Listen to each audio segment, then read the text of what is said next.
পাই না। শওকতকে ওকে ভয় করব। একটা সামাজিক অনুষ্ঠান আমরা করছি, সেখানেও শাসক ডিস্টার্ব করছে। আমরা চাইলে ওখানে করতে পারতাম, কিন্তু প্রশাসন একটা ন্যায় আর ন্যায্যর একটা বিচার আছে, তো সঠিক বিচার জনগণ করবে। ভয় নেই, আমাদের কোনো ভয় নেই। ভাইজানের জন্য রক্ত দেব আমি, আর যতদিন বেঁচে থাকবো ভাইজানের সঙ্গে আমরা থাকবো, আছি থাকবো। প্রিয় দর্শক, এই মুহূর্তে দাঁড়িয়ে আছি হাতিশালা গ্রাম।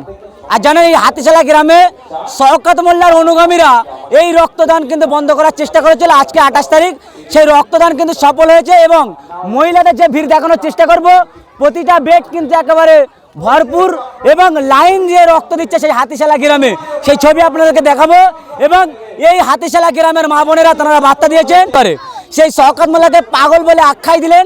এবং এই মুহূর্তে একাধিক হাতিশালার মহিলারা তারা দাঁড়িয়ে আছে এবং লাইন দিয়ে পরস্পর রক্ত দেওয়ার চেষ্টা করছে।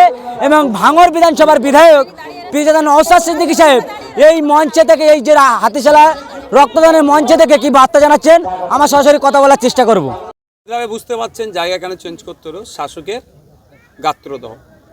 একটা সামাজিক অনুষ্ঠান আমরা করছি, সেখানেও শাসক ডিস্টার্ব করছে। আমরা চাইলে ওখানে করতে পারতাম, কিন্তু প্রশাসনিক যারা কর্তারা আছে তারা নিশ্চিতভাবে ভালো খারাপ কিছু বুঝেছেন, তারা আমাদেরকে সাজেস্ট করেছেন যদি ওর পর জায়গাটা চেঞ্জ করলে সুবিধা হয় তাদের প্রশাসনিক ক্ষেত্রে, সেই জন্য আমরা জায়গাটা চেঞ্জ করেছি। তবে একটা কথা, আজকের উপস্থিতি বুঝিয়ে দিচ্ছে ধমকে চমকে জায়গা পরিবর্তন করেও আইএসএফকে আটকাতে পারবে না।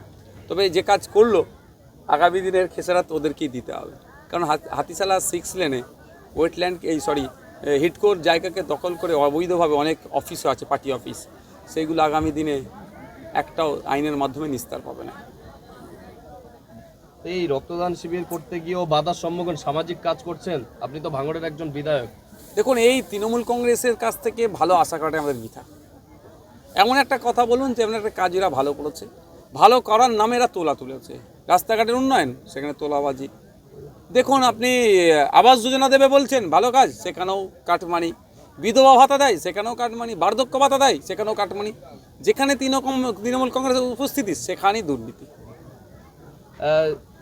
এই দুর্নীতির কথা আপনি বললেন, আপনি একাধিকবার সরচার হয়েছেন ওয়েটল্যান্ড নিয়ে এবং অবৈধ নির্মাণ নিয়ে। আবারও ভাঙড়ের হাতিশালা এলাকায় আপনি যেখানে সভা করছেন তার 500 মিটার দূরে পুকুরের ওপরে বেআইনি নির্মাণ হচ্ছে তৃণমূল নেতাদের মদতে, এবং একাংশ প্রশাসন, হাতিশালা থানা থাকলেও পোলেরহাট থানা থাকলেও প্রশাসন নীরব। কি বলবেন? দেখুন, একটা কথা বলি, ওই জন্যই আজকে বক্তব্যে আমি বলেছি, ইতিপূর্বে আমি রাজ্য সরকারের যে দপ্তর আছে তাকে চিঠি করে জানিয়েছিলাম, প্রশাসনকেও জানিয়েছিলাম, তারা ব্যবস্থা গ্রহণ করেনি। এবার আমি সেই তথ্যগুলো কালেক্ট করছি এবং আরও নিচ্ছি, নিয়ে আমি কেন্দ্রীয় পরিবেশ মন্ত্রীর কাছে আমি এগুলোকে জানাবো। কেন্দ্রীয় পরিবেশ মন্ত্রী কতটা ব্যবস্থা গ্রহণ করবে সেটাও আমার ধোঁয়াশার মধ্যে আছে, কিন্তু এইটা হয়ে যাওয়ার পরে আমি এগুলোকে নিয়ে আমি আইনের দিকে যাব।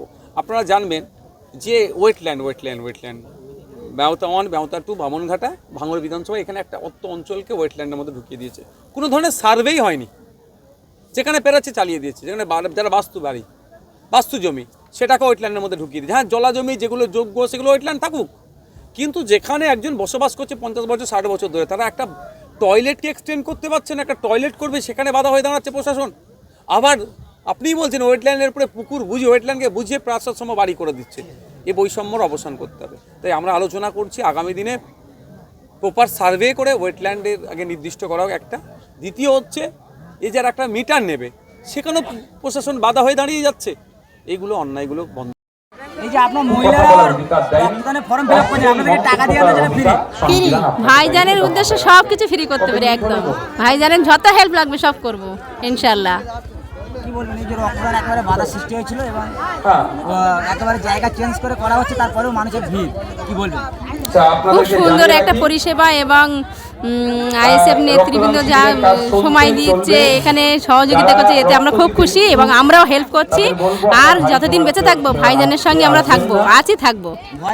না না, কোনো ভয় নেই, আমাদের কোনো ভয় নেই। ভাইজানের জন্য রক্ত দেব, আমরাও দেব। না না না, ওকে আমরা ভয় পাই না। শওকতকে ওকে ভয় করব।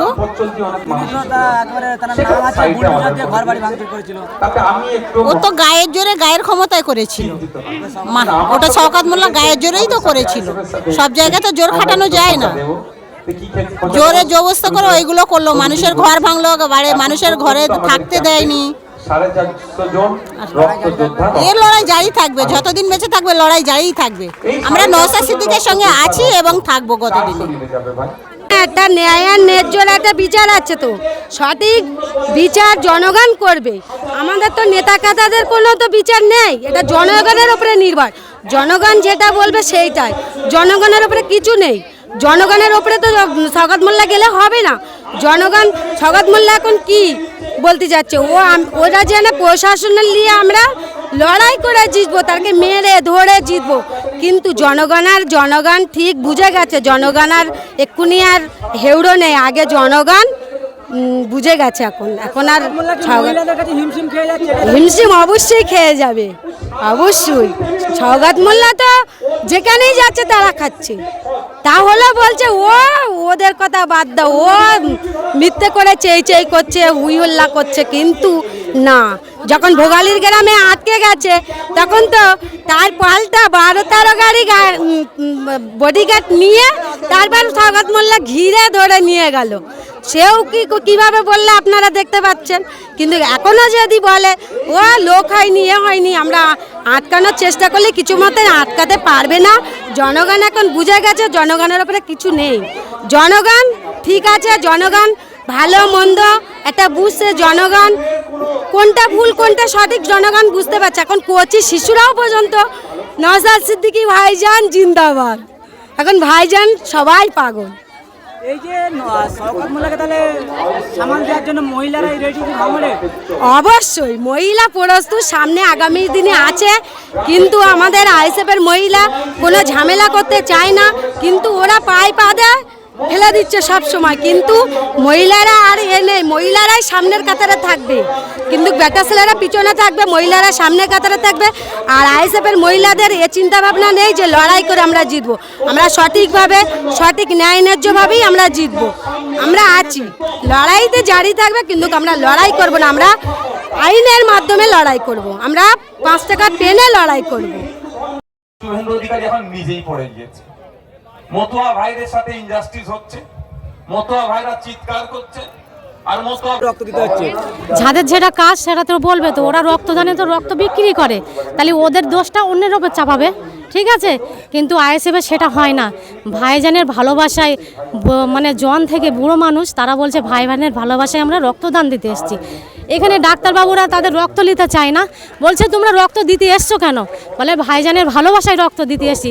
তাহলে ভাইজানের কতটা ভালোবাসা সে দেখতে হবে। তাহলে এখানে ভাইজানের আর কর্মীদের আর মহিলাদের কোনোদিন রোখার জায়গা পাবে না, বুঝতে পেরেছো?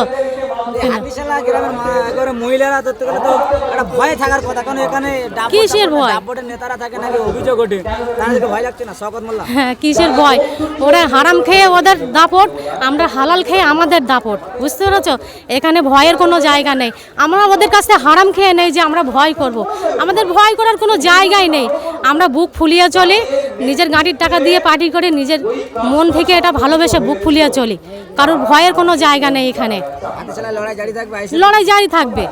হাতিশালা কেন, যেখানে ভাইজান আছে সেখানে আমরা গাড়ির টাকা খরচা করে সেখানে ছুটে যাই, এখানে ভয়ের কোনো জায়গা নেই।